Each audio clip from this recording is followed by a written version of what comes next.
Bienvenidos, soy René William Melara. Gracias por acompañarnos a través de la internet.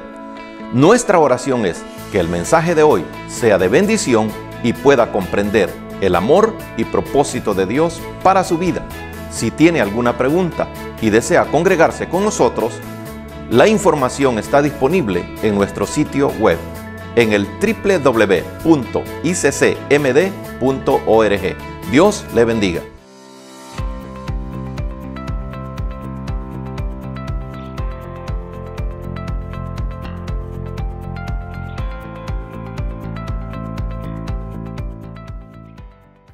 Vamos a abrir nuestras Biblias, o usted puede leer en su pantalla, en Génesis capítulo 16, y me gustaría que leyéramos los versículos desde el 6 hasta el 13. Génesis 16, del 6 al 13. Recuerda que estamos en la serie El que me ve, ¿verdad? Este es el tercer mensaje de la serie El que me ve. Dice la bendita palabra del Señor: y respondió Abraham a Sarai: he aquí tu sierva está en tu mano, haz con ella lo que bien te parezca. Y como Sarai la afligía, ella huyó de su presencia. Y la halló el ángel de Jehová junto a una fuente de agua en el desierto, junto a la fuente que está en el camino de Shur. Y le dijo: Agar, sierva de Sarai, ¿de dónde vienes tú y a dónde vas? Y ella respondió: Huyo de delante de Sarai mi señora. Y le dijo el ángel de Jehová: vuélvete a tu señora y ponte sumisa bajo su mano. Le dijo también el ángel de Jehová: multiplicaré tanto tu descendencia que no podrá ser contada a causa de la multitud. Además le dijo el ángel de Jehová: he aquí que has concebido y darás a luz un hijo y llamarás su nombre Ismael, porque Jehová ha oído tu aflicción. Y él será hombre fiero, su mano será contra todos y la mano de todos contra él, y delante de todos sus hermanos habitará.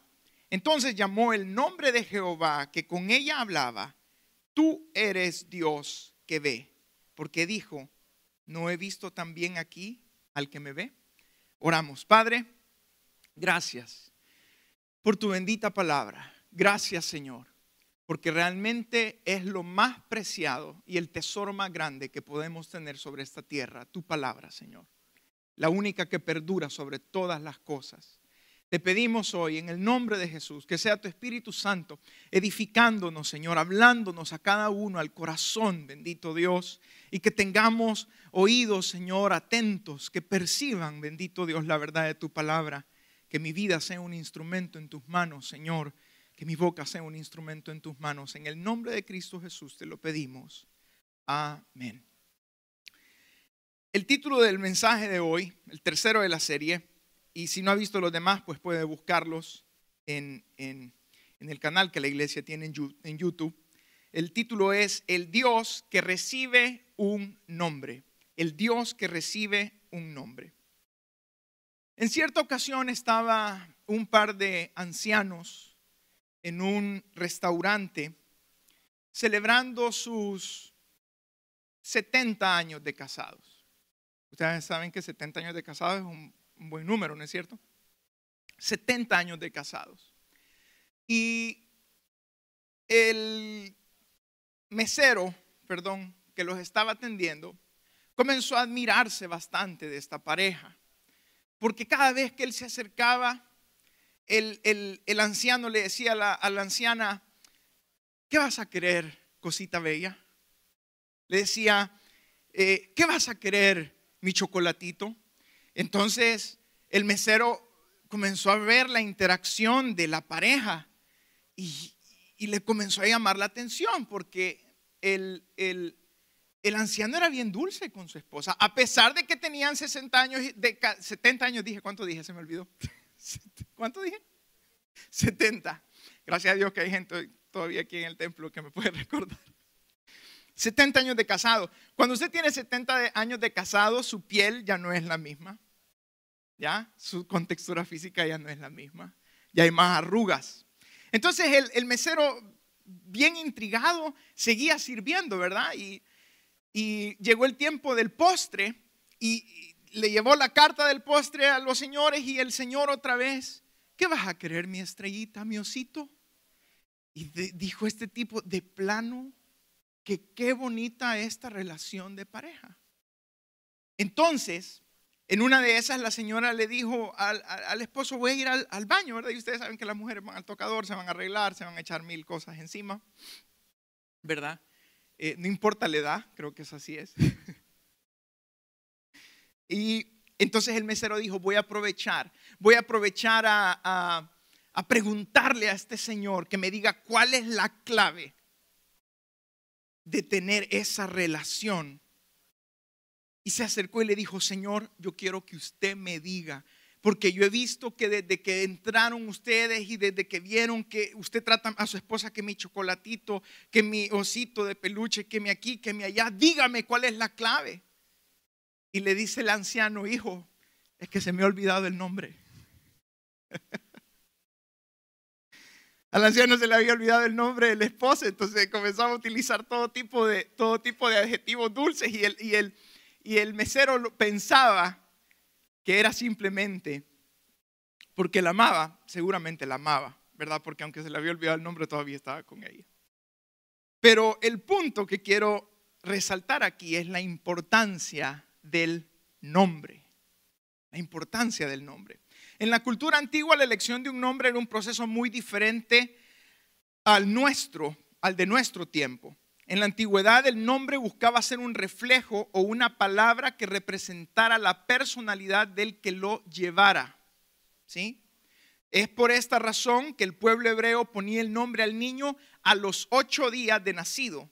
El día en que se circuncidaba al niño, ese era el día en que se le ponía el nombre. O a menos que hubiera habido una circunstancia en el nacimiento que reflejara cuál era la personalidad de los niños. En muchos casos no solo era la personalidad, sino que describía físicamente cómo eran. ¿Sí? Por ejemplo, en el caso de Esaú, ¿verdad? Tiene que ver con que él era velludo, él era peludito. Entonces dijeron los papás, ve, qué peludito nos salió este, pongámosle peludito, porque eso significa Esaú. Lo que pasa es que no está en nuestra lengua. Y con Jacob fue diferente. No fue por su aspecto físico, sino por lo que hizo. Porque dice la Biblia que venía agarrado de la planta. ¿Qué cámara? Esta. De la planta del pie de Esaú. Entonces le pusieron Jacob, que significa suplantador. Entonces tenía que ver con la personalidad de él. De esta manera, los nombres eran bien importantes. Ahora es diferente, es casi que en nuestra cultura occidental escogemos los nombres antes de que el niño nazca, ¿verdad? Hasta hace poquito, creo yo, los padres se comenzaron a preocupar por lo que los nombres significaban otra vez. Y entonces ahora hay gente que busca el significado primero y pone un nombre. Pero un tiempo atrás, ¿verdad? Como en la película de Cantinflas, ¿y cómo le va a poner al niño? Nepomuceno, ¿verdad? Así se llama el papá, así le vamos a poner a él. Pero en aquel tiempo era muy distinto. También una persona podía cambiar su nombre, que es lo mismo que pedir que se le identificara de otra manera, dependiendo de las circunstancias vividas también. En el caso de Noemí, por ejemplo, ¿sí? Noemí significa dulzura, pero esta mujer sufrió tanto cuando dejó el pueblo de Israel, su esposo murió, sus 2 hijos murieron, se quedó solo con sus nueras, después regresó y cuando regresó la Biblia dice que le dijo a la gente, no me llamen más Noemí, porque la mano del Señor ha salido contra mí y me he visto abatida, pónganme Mara, que significa amargura. Entonces comenzamos a ver que los nombres en la Biblia no solo son una manera de identificar a alguien, sino que son una manera de describir a esa persona. Y de hecho, cuando esta gente, por ejemplo, cuando Noemí dice que cambió su nombre a Mara, no era que estaba bromeando y diciendo, no, mejor síganme llamando Noemí. No, lo estaba diciendo en serio. Su vida había sido afectada ella había entrado en amargura debido a todo lo que había sucedido. Ahora, lo más cercano que nosotros tenemos en nuestra cultura occidental a esto son los apodos. ¿No es cierto? Los apodos. Hey, Seco, vení. Vení, mi gordito. Claro, cuando se dicen en amor, ¿verdad? No para insultar, porque también un apodo puede ser para insultar. Vení, mi pelón, ¿verdad? Si usted trata así a su esposo, pero es de cariño, está bien, pero es entre usted y su esposo, no entre nadie más. Ahora, esto mismo se cumple cuando hablamos de un nombre para Dios. Recuerda el título del mensaje de hoy: el Dios que recibe un nombre. Un nombre para Dios. De igual manera, cada nombre de Dios tiene un significado muy especial. ¿Sí? Expresa parte de su naturaleza o la forma en cómo se relaciona con los hombres. En las escrituras encontramos que él le dijo a Moisés: yo soy el que soy. De hecho, este es el nombre con el que él se dio a conocer a Moisés, y es uno de los nombres más importantes de Dios por todo lo que envuelve. Pero de ahí tenemos otros que están más específicos a ciertas situaciones. Por ejemplo, yo soy tu sanador. ¿Sí? Que yo soy tu sanador solo tiene sentido si yo estoy enfermo. ¿Sí? Yo soy tu pastor, o el Señor es mi pastor, que solo tiene sentido si somos ovejas del Señor. ¿Ya? El Altísimo, que solo tiene sentido si nosotros nos hemos sometido al gobierno del Señor. Entonces, cada uno de estos nombres, o en cada uno de estos nombres, Dios se ha revelado de distintas maneras. Pero en este caso que nosotros estamos viendo en la historia de Agar es un caso muy distinto, porque no es que él se revela, digamos, explícitamente como con Moisés, que había una zarza y Moisés vino y se acercó a ver por qué la zarza no se consumía, y dijo el Señor, o Moisés le preguntó: bueno, ¿y quién les voy a decir que me manda? Entonces el Señor le dijo a Moisés: les vas a decir: yo soy, me envió a vosotros. Él se reveló. En este caso no fue así, sino que vemos en el versículo 13: entonces llamó el nombre de Jehová. ¿Quién? Agar.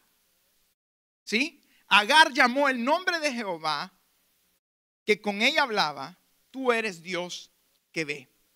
Entonces, esto es algo sin precedente. ¿Por qué?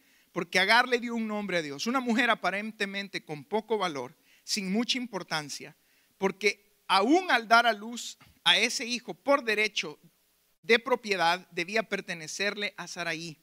Prácticamente ella no tenía nada. ¿Sí? La condición de Agar, lo vimos en los mensajes anteriores, era una condición bastante difícil. Ella era una posesión le pertenecía a alguien. Las leyes de los esclavos, un montón de cuestiones aún en ese tiempo. Entonces es bien interesante que Dios se haya dejado nombrar por una persona que a nuestros ojos no vale nada. Eso es de tenerlo presente. Sigamos profundizando. Agar era una esclava egipcia que hizo algo que ningún hombre o mujer había hecho hasta ese momento. Por ejemplo, Noé halló gracia delante de Dios. Abraham, el padre de la fe, también halló gracia delante del Señor. Moisés, el libertador, igual, pero no le dieron un nombre a Dios, ninguno. Ninguno le dio un nombre a Dios como tal, como esta mujer. Porque, de hecho, alguien me puede decir: no, pero Abraham, ¿cómo no? Lo llamó Jehová Jireh. Bueno, si usted lee bien, dice que y llamó a aquel monte. No dice que llamó a Dios. Dice: y le puso al monte Jehová Jireh. Por eso, dice la escritura, hasta el día de hoy se dice: en el monte de Jehová será provisto. ¿Me explico? Y eso usted también lo va a ver a lo largo de la escritura, que el pueblo de Dios, aún los pueblos antiguos, le ponían nombres a los lugares, nombre para hacer memoria de. Por ejemplo, Jacob le puso a donde él se había recostado y había dormido y había visto esa escalera a donde ángeles de Dios bajaban y subían, lo puso Betel, que significa casa de Dios y puerta del cielo. Entonces, en este caso, Agar nombra directamente a Dios, ya que en su necesidad Agar pudo darse cuenta de que se había encontrado con un Dios que le había extendido su misericordia, que sin merecerla le había dado un valor que ningún otro le había dado. A veces nosotros tenemos este concepto de que Dios, ¿cómo Dios se va a permitir nombrar?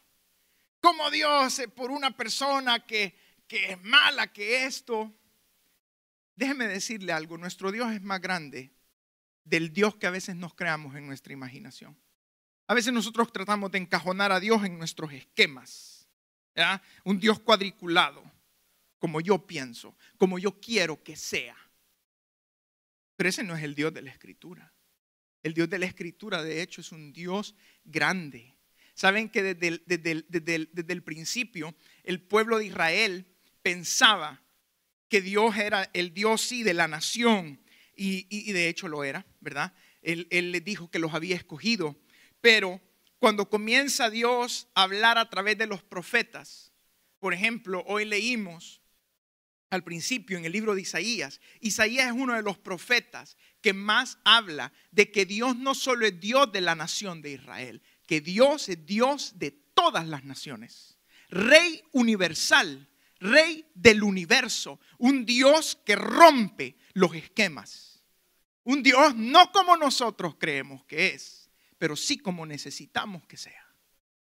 Entonces, esto era algo sin precedentes, que una mujer extranjera, fuera de la promesa, nombrara a Dios y que su nombre quedara registrado en las Escrituras.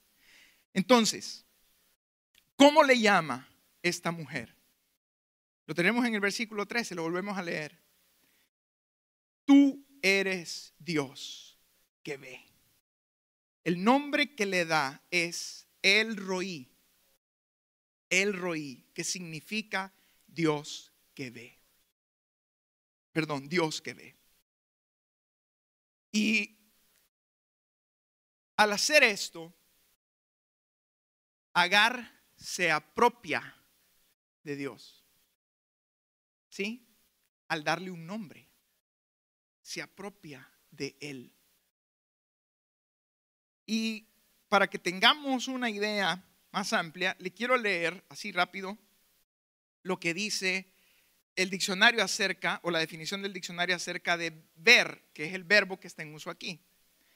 Ver, percibir con los ojos algo mediante la acción de la luz. Percibir con la inteligencia algo, comprenderlo. Comprobar algo con algún sentido, observar, considerar algo. Examinar algo, reconocerlo con cuidado y atención. ¿Sí? No es simplemente un pasón, sino detenerse a observar. ¿Ya le ha pasado a usted que de repente, no sé, va en el carro y de repente vio algo, pero lo vio así de reojo, pero vuelve la mirada y quiere ver más? Porque dice, pensé, creo que acabo de ver algo. Y uno se queda, ¿qué hace uno? Abre bien los ojos, ¿no es cierto? Eso es ver. Examinar o reconocer a alguien. Oiga, examinar. Ver no es simplemente, a veces nosotros pensamos, por ejemplo, hay gente que dice que le gusta ver películas, pero se queda dormida viendo películas. ¿Sí? Eso no es ver. Ya, porque después usted se saltó todo lo que estaba en la película y no lo va a entender. Ver, por ejemplo, yo tengo ese problema, se lo cuento así rápido. A mí por eso, cuando veo algo, me gusta poner toda mi atención porque quiero ver qué es lo que está sucediendo en la película. Entonces, a mí no me gusta ver películas cuando ya tengo sueño. Porque, al menos mi personalidad es, estoy así, miren, tratando de ver la película. Tal vez ya tengo sueño, pero como la película no ha terminado y quiero evitarme el tedio de tener que volver otro día a verla. Entonces, por eso a veces le digo a mi esposa, vamos a ver esta película, sí, pero la vamos a ver toda porque yo no la quiero ver. Eso es examinar. Oiga, ver, encontrarse con alguien o estar con él. considerar que algo o alguien es o está de una determinada manera, entre otros significados, porque este es uno de los verbos más utilizados y ahí entra en la página de la Real Academia Española, hay un chorro y también si los quiere aprender a conjugar, ahí está. Ahora, ¿en qué nos ayuda esto? Porque de nada sirve que sepamos nada más que, considerando el significado del verbo ver, podemos extraer lo que significa que Agar le haya dado este nombre a Dios. En primer lugar, cuando Agar dice, el Dios que me ve, ella está diciendo, el Dios al que yo le importo, para quien no paso desapercibida o desapercibido, porque me conoce por nombre. Y esto, yo no sé cuántos han tenido la experiencia de andar en el súper o algo y de repente se encuentran con una persona que necesita ayuda. Y a mí me ha pasado. ¿Y qué dice la gente? Muchacho, ¿por qué? Porque no conoce mi nombre. No es que ando aquí como los servidores, que bien bonito los servidores. Primero Dios, otra vez un día aquí, vea, servidor de la Canaán y su nombre. Y Dios lo bendiga, hermano. Pero ¿no es cierto que pasa? Señora, pero mire qué importante que cuando Dios va donde Agar estaba, en ese pozo, no le dice, muchacha, no, Agar la llamó por nombre.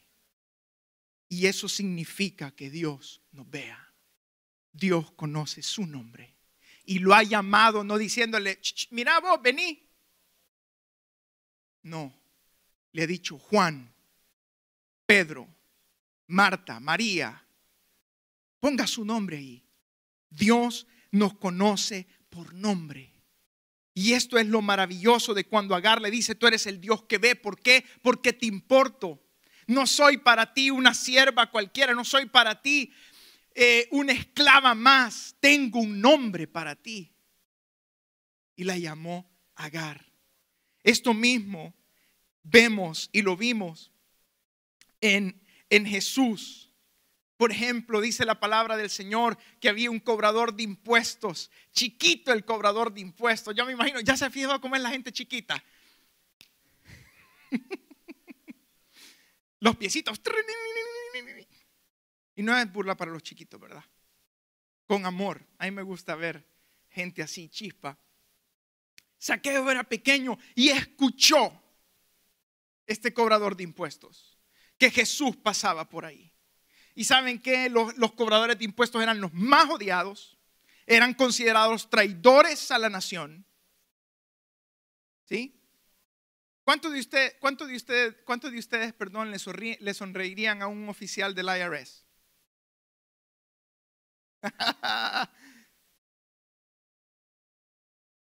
Que no me vea. Nadie quiere escuchar nada relacionado con impuestos. Pues este hombre era un cobrador de impuestos. Y no un cobrador de impuestos para el pueblo de Israel, un cobrador de impuestos del Imperio Romano. Y este hombre se subió a un palo. Yo me imagino que toda la gente diciendo, este tipo a saber qué piensa que Jesús va a hacer con él, si es un traidor de la patria. Y amado hermano, dice la palabra del Señor que Jesús iba caminando y alzó sus ojos a ese árbol. ¿Y qué le dijo? No le dijo, hey, va. No, le dijo, Zaqueo, desciende, porque hoy es necesario que pose yo en tu casa. Ese es el Dios que ve. Ese es el Dios que nos conoce por nombre. Aquella mujer del flujo de sangre decía, si tan solo, parafraseando, ¿verdad?, tocara el borde de su manto.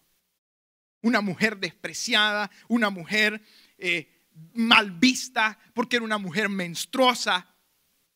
Y tal vez no, obviamente no era una menstruación normal, era una condición, era una enfermedad, pero así se trataba con ese desdén. Eran impuras, no podían tocar a nadie. Y vino esta mujer y siguió a Jesús y alcanzó a agarrar y sintió cómo paró el flujo. Cómo paró el flujo. Y se alegró y comenzó a retirarse. ¿Y saben qué? Jesús pudo haber dicho, salió poder de mí. Bueno, sigamos caminando porque hay que llegar a donde está la hija de Jairo. Porque ¿se acuerdan? Iba camino a sanar a la niña. Pero Jesús se detuvo y preguntó, ¿quién me ha tocado? Y comenzó a ver y la mujer vino al frente. ¿Y qué le dijo Jesús? Le dio todavía un nombre. Le dijo, hija, hija. ¿Usted sabe lo que eso significa?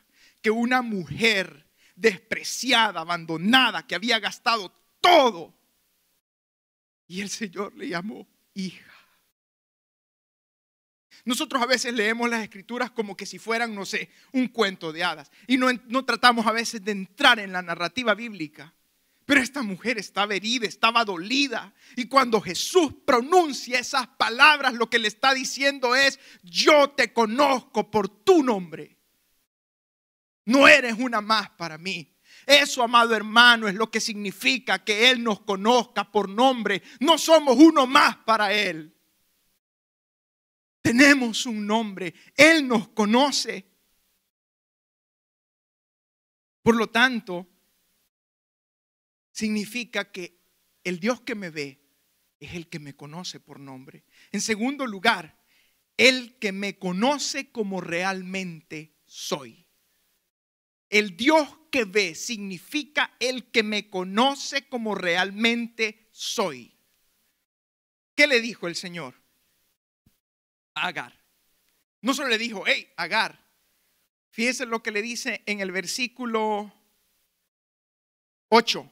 Agar, y aquí viene la descripción, sierva de Saraí. Le estaba diciendo el Señor lo que ella era. El Señor nos conoce realmente como somos. ¿Por qué? Agar dice, si usted lee, le voy a pedir de verdad de favor que si no lo ha hecho, usted se tome el tiempo de leer los capítulos 15 y 16 en casa para que tenga un contexto de la historia. Dice la palabra del Señor que Agar, después de que había concebido a Ismael, ¿saben qué pasó? Miraba a Saraí. ¿Por qué? Porque ella había concebido y Saraí no podía concebir. El corazón de Agar se exaltó, se ensoberbeció y perdió su lugar. Lo perdió. Entonces, fíjense cómo el Señor es con nosotros. Le dice Agar, sierva de Saraí. No le dice, mira, yo te entiendo. Dios no es alcahueto como nosotros pensamos. Él habla con la verdad. Dice Conrad Müller en uno de sus libros, hay 4 tipos de personas en cada uno de nosotros. La primera es la persona que nosotros creemos ser. La segunda es la persona que otras personas piensan que eres. La tercera es la persona que tú crees que la gente piensa que eres. Este es un trabalenguas, pero es cierto. Así somos de complicados. Dice Eclesiastés, Dios hizo al hombre perfecto, pero se ha buscado un montón de complicaciones. Pero la cuarta, la persona verdadera, es la persona que Dios sabe que eres. La persona que Dios sabe que soy. Y ahí es donde entra lo que dice en Hebreos 4:12, porque la palabra de Dios es viva y eficaz y más cortante que toda espada de 2 filos, que penetra hasta partir el alma y los tuétanos y las coyunturas y discierne los pensamientos del corazón. Y alguien me va a decir, pero de ahí está hablando de la palabra. Sí, pero ¿quién es la palabra encarnada? Jesús es la palabra encarnada. Dice el apóstol Juan que en la visión del Apocalipsis, cuando vio al Hijo, la visión del Hijo del Hombre, eso es lo que significa, y sus ojos son como llamas de fuego. Una mirada que penetra todas las cosas. Ese es el Dios que ve. Pues sí, ver como vemos nosotros, eso es bien sencillo. A mí me cae bien un montón de hermanos y los veo y todo. Y iba a decir nombres, pero me contuve. Porque no quiero que nadie se vaya a sentir ofendido. No es que fuera a ofender a nadie. Pero vemos, todos vemos. ¿El qué vemos? Pero déjeme decirle algo. Dios a mí me mira adentro de este saco. Y hoy no ando corbata. Lástima para la ilustración. Se me olvidó. Pero Dios mira adentro de esta fachada. ¿Sí? Esto a Dios no le importa realmente. Dios penetra. Y allí es cuando realmente conocemos al Dios que nos ve. Yo no sé usted, pero yo sí, amado hermano. He estado en mi cuarto solo, sintiendo cómo los ojos del Señor penetran hasta lo más profundo de mí, a donde no hay apariencias, a donde no importa lo que la gente piensa, a donde Dios trae todo lo que está dentro del corazón y lo saca y lo muestra, a donde las lágrimas se derraman, a donde comenzamos a ver nuestra condición como hombres, que no merecemos absolutamente, pero ni un 5 partido por la mitad. A donde nos damos cuenta que ni siquiera el aire que respiramos lo merecemos. Porque Dios es tan santo, Dios es tan puro, pero Él cuando nos mira de esa manera, no nos mira para estrujarnos, sino para mirarnos con misericordia. Eso significa el Dios que me ve, el Dios que me conoce como realmente soy. Dice el versículo 13 de Hebreos 4. Que ante Él todas las cosas están desnudas. Ese es el Dios que nos ve. El Dios que sabe quiénes somos y aún así está dispuesto a trabajar con nosotros. Lo dice tan bonito el apóstol Pablo en Romanos, si no estoy mal. Y en esto Dios muestra su amor para con nosotros. En que siendo aún pecadores, Cristo murió por nosotros. Hay un montón de gente ahora en día, déjame decirle esto rápido. Dios, mira el potencial que hay en ti, por favor. No hablemos de esa manera. Nosotros tenemos un potencial para hacer lo malo. Dice Pablo, citando los salmos, a una nos hicimos todos inútiles, como ovejas descarriadas. ¿Ustedes piensan que éramos un buen negocio para el Señor? Ese es el amor de Dios. Ese es el Dios que ve. El Dios que está dispuesto a trabajar con nosotros, aunque no tengamos ningún potencial para hacer lo bueno. Porque Él quiere transformarnos. También el Dios que ve, como lo expresó Agar, es el que se encuentra conmigo. Ese es el Dios que ve, el que se encuentra conmigo. Por eso dice ella, oigan, miren el versículo 13, la pregunta final. ¿No he visto también aquí al que me ve? El Dios que me ve quiere decir un Dios que se acerca a nosotros. Un Dios que viene a nosotros. Que quiere encontrarse con nosotros. Y mire, esto es diario. Por ejemplo, nosotros hemos hablado y hemos ocupado mal el versículo que está en Apocalipsis, creo que es Apocalipsis 3, que dice, y he aquí yo estoy a la puerta y llamo. Si alguno oye mi voz y abre la puerta, yo entraré a él y cenaré con él y él conmigo. Y nosotros venimos y se lo comenzamos a tirar a todos los inconversos que vemos, a toda la gente. Dios le está llamando. Ese versículo está en una de las cartas a una de las iglesias. Se lo estaba diciendo a su propio pueblo, a su iglesia. ¿Sabe qué significa eso? Que el Señor cada día, por eso dice Jeremías, nuevas son sus misericordias cada mañana. El Señor llega cada día donde nosotros. A veces pensamos, tenemos esta idea de que recibí al Señor, bueno, o llegué a cierto grado y ya mi vida de creyente. No, Señor. La vida del creyente, Jesús lo mencionó y lo dijo como algo continuo. El que quiera venir en pos de mí, niéguese a sí mismo. Tome su cruz una vez cada día. Cada día. Es diario. Es el Dios que quiere encontrarse con nosotros, que siempre busca encontrarse con nosotros. Y si usted recuerda el primer mensaje de Hermana Caridad, haga cuentas otra vez. Porque a veces nosotros pensamos, no, ¿qué? Dios a mí nunca. No, lo que pasa es que, mire, el mundo, el afán nos tiene tan cegados que no podemos ver todos los intentos que Dios hace para alcanzarnos a nosotros.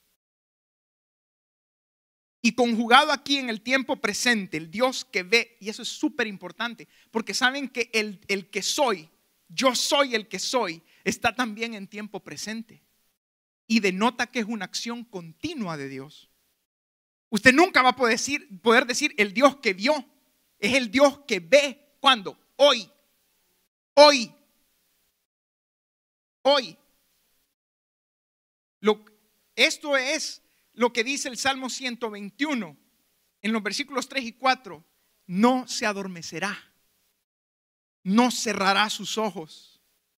No es que Dios se queda como algunos de nosotros después de esa. ¿Cuánto le damos gracias al Señor por las esposas que nos ha dado? Al menos los que estamos casados, y los hijos por las madres, y también por los padres que saben cocinar. ¿Ya se ha fijado? No, pues sí, es que le voy a decir algo bastante interesante. ¿Ya se ha fijado después de una buena comida de esas que hacen las mamás o las esposas? ¿Qué pasa? ¿No es cierto? ¿O solo a mí me pasa? No, a todos. Pero Dios ni siquiera se duerme así para cerrar los ojos. Dice, no se adormecerá el que te guarda. Eso quiere decir una acción constante. Porque Él es un Dios que ve el camino que llevas, los esfuerzos que has hecho, las luchas que has librado, cada derrota que has sufrido y los triunfos también que has obtenido. Un Dios que, a pesar de ver nuestros desaciertos y pecados, busca encontrarse con nosotros. Amados hermanos, el Señor ha visto su aflicción. Muchos hemos perdido seres queridos durante este tiempo, durante este año. Para muchos ha sido bien reciente. Otros ya vamos dando la vuelta al ciclo. Pero déjeme decirle, Dios ha visto su dolor. Su dolor no es ignorado por Dios. Dios ha visto sus preocupaciones, sus luchas. Dios ha visto su desesperación. Dios ha visto, Dios ve. Él ve, Él mira. Él sabe el dolor, Él sabe los llantos.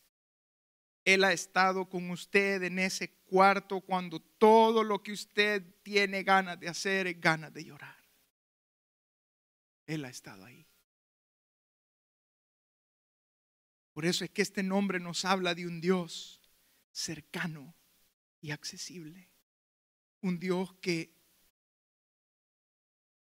quiere ser más que un nombre pronunciado. Quiere tener una relación con nosotros. Porque este ha sido el deseo de Dios desde el principio de la creación. Que seamos conocidos suyos. Y en cierto sentido lo somos. ¿Sí? Dios nos conoce. Pero Él desea que nosotros lo conozcamos a Él. Y lo llamemos también por nombre. Porque miren, esto de los nombres, por eso es que le digo que lo que nosotros tenemos más cerca es esta cuestión de los apodos. Sí es cierto, los apodos a veces pueden ser malos, nadie lo niega. Y yo estoy en contra del bullying como todos los demás. No, el bullying es algo que no forma parte y no debe formar parte de nuestra vida como hijos de Dios. El venir y llamar un nombre a otro para hacerlo sentir mal, no. Pero también están aquellos apodos de cariño, ¿se han fijado? Pero esos apodos de cariño, ¿cómo se logran? Se logran a través de la confianza. ¿No es cierto? Se logran a través de la confianza. Se logran a través de la relación. Y para nosotros, fíjense cómo son las cosas. Ese se vuelve el nombre nuestro. Y es un nombre de cariño. Los padres tienden a hacerlo con sus hijos. ¿Sí? Porque a veces el niño, muchos de los nombres de muchos niños, o sea, de cómo les quedan llamando en la vida, sale de cómo pronunciaban ellos sus nombres chiquitos, ¿no es cierto? No los podían pronunciar bien, entonces los padres lo llaman así, pero si usted ve que alguien fuera del círculo de confianza se viene acercando con ese nombre, usted hace una mala cara y dice, bueno, ¿y a este qué le pasa? ¿Y esas confianzas? ¿No es cierto? Pero cuando hay confianza, deja de ser, se vuelve algo más natural. Eso es lo que Dios quiere de nosotros. Decir el nombre de Dios, eso es súper fácil. ¿Y sabe qué? Déjeme decirle algo, no le va a caer ningún rayo ni nada por decirlo, dígalo todas las veces que quiera. En realidad, y no es que lo estoy, a veces se oye mal esto, no es que le esté inspirando a que lo diga y que lo haga, sino que quitémonos ese misticismo, porque son misticismos, son cuestiones supersticiosas, eso es lo que quería decir, supersticiosas. No. De hecho, este autor dice algo bien interesante, dice, tomar el nombre de Dios en vano no es, dice, andarlo diciendo, no, tomar el nombre de Dios en vano es asociarnos con el nombre de Él y vivir como que si Él no existiera. Eso es tomar el nombre de Dios en vano. Cuando yo digo, no, yo sí invoco el nombre del Señor, pero mi vida no muestra señales de cambio ni de transformación ni nada. Eso es tomar el nombre de Dios en vano. Entonces, si esto es así con esta confianza, sabemos que por las escrituras que Él es un Dios que está cerca de su nación, anduvo en medio de su pueblo. En el Deuteronomio 4:7 usted lo busca, dice, ¿qué Dios, dice Él, ha andado con ustedes como yo he andado con ustedes? Le dice el Señor al pueblo de Israel. Y es cierto, si usted mira la mitología romana, la mitología griega, ¿a dónde están los dioses? Allá en el monte Olimpo, mire, separados.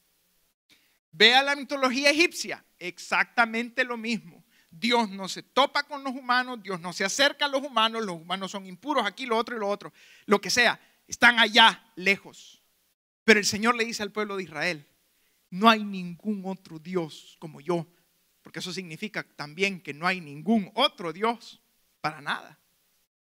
Un Dios que haya andado con ustedes. ¿Se acuerdan la columna de fuego y la nube en el desierto? La presencia de Dios moviéndose con su pueblo. A donde iba la nube, iba el pueblo del Señor también. Y una de las figuras más importantes de esto, el tabernáculo de reunión. ¿Se acuerda de la serie del tabernáculo? Es cierto, todo lo que vimos, lo que representan los utensilios y todo, pero el tabernáculo en sí mismo también tiene un significado. ¿Sabe cuál es? Que Dios quiere vivir en medio de su pueblo. Cuando ustedes y yo, consíganse un mapa. Hoy con el internet, métase a Google y busque. El tabernáculo de reunión estaba en el centro del campamento. El campamento, las tiendas del pueblo de Israel rodeaban el tabernáculo de reunión. ¿Sabe qué significa eso? Un Dios que quería estar con su pueblo. Cuando la nube se levantaba, entonces los sacerdotes sabían que tenían que desarmar el tabernáculo y comenzar a moverse a donde la nube se movía. Ese es el Dios del pueblo de Israel. un Dios que quiere habitar entre nosotros. Y como se nos decía al principio de la serie, Dios siempre ha tomado la iniciativa para acercarse a nosotros, por lo cual, escuche esto, miles de años después de este encuentro con Agar, muy adelante en el tiempo, un hombre, y no cualquier hombre, sino el hombre perfecto, vino a nosotros y también le iba a dar a Dios un nombre el cual el pueblo de Israel solamente lo había escuchado, solamente lo había oído, pero todavía no lo había conocido. ¿Sabe cuál es ese nombre? Padre. Jesús iba a venir y iba a llamar a Dios papá. El nombre que solo puede ser invocado desde Jesús, un nombre que describe o resume en su totalidad lo que Dios quiere ser para nosotros. Pero es un nombre que solo se logra a través de la confianza.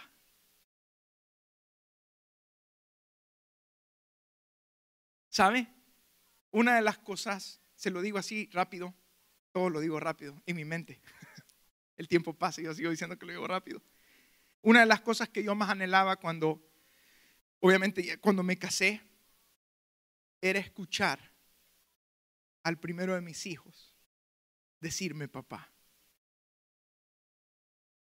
Ese era quizás uno de los deseos más grandes que yo tenía en mi vida, escuchar esas palabras. ¿Sabe por qué? Porque eso es confianza. Papá. Cada quien con sus cuestiones. Hay padres que yo no sé por qué les gustan que el hijo no le diga papá, sino que le diga el nombre. Al menos yo no estoy de acuerdo con eso, porque crea distanciamiento. Pero cuando mis hijos me dicen papá. ¿Y por qué le digo esto? Porque cuando nosotros llamamos a Dios Padre, esto lo cambia todo. Todo. Porque lo identificamos como un Dios abordable, tratable, con quien podemos tener una relación. Ya no es un Dios allá, es un Dios aquí. Conmigo. Ese es el Dios que nos mira. Y Jesucristo vino y le dio un nombre. Usted sí, es cierto, va a ver que habían referencias. Y de hecho en Isaías el Señor es mostrado como el Padre de toda la nación. Sí, pero todavía solo lo habían escuchado. Pero el único que podía presentarnos a Dios como Padre era su Hijo Jesucristo. Porque Él lo conocía como Padre. Entonces, cuando nosotros en Jesús llamamos a Dios Padre, Él es un Dios abordable, tratable. Podemos acercarnos con confianza. Podemos venir a Él. Mire, basado en esta misma analogía, no hay nada más bonito que cuando los padres que aquí tienen hijos, cuando uno está comiendo y llega el hijo a la mesa. Y le voy a hacer tal vez como le hace el más chiquito me hace, papá, miam, miam. ¿Qué es eso? Confianza.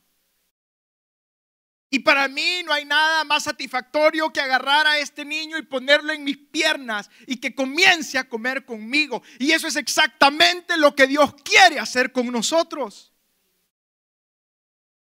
Y entraré con Él y cenaré con Él y Él conmigo.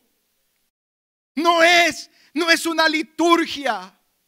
No es un momento religioso de hagámoslo otra vez y hagámoslo otra vez. Es un disfrute, es un deleite de la presencia del Señor, de estar con Él. Porque Jesucristo, eso fue lo que compró en la cruz con su sangre. Que nosotros podamos tener relación con Él. Por eso dice Hebreos 4:16, acerquémonos pues confiadamente al trono de la gracia de Dios para recibir misericordia para el oportuno socorro. ¿Ustedes creen que los hijos de los presidentes entran arrodillados a donde el papá? Por favor. Entran como cualquier otro, sí, antes de ser presidente su papá. ¿No es cierto?